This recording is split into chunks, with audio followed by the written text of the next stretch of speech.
老細，而家整緊你部抽濕機，講睇翻，呢個係你嘅，唔着機。講嗰個問題咧係塊主板，呢塊主板出咗問題，燒主板，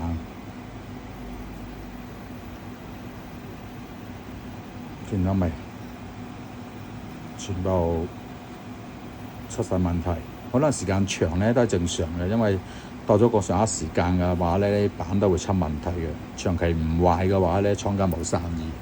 咁我哋而家幫你換咗塊板，咁但係先同你講明呢塊板咧係即係有時有啲我哋有啲惠而鋪機同你同一個 model 嘅啲機嘅話咧，咁我哋就啲客戶唔要嘅話咧，咁我哋就會係將呢塊板保留落嚟。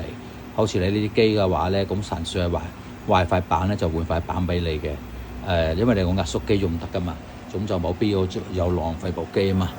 咁而家睇翻嘅話咧，嗱，上面嗰啲水珠見到已經開始起水啦，抽濕啦，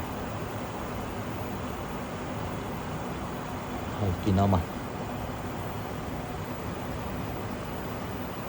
係啦，費用方面就係600蚊嘅，上套板換埋俾你600，好唔 OK？OK 嘅話，我而家裝翻落去俾你。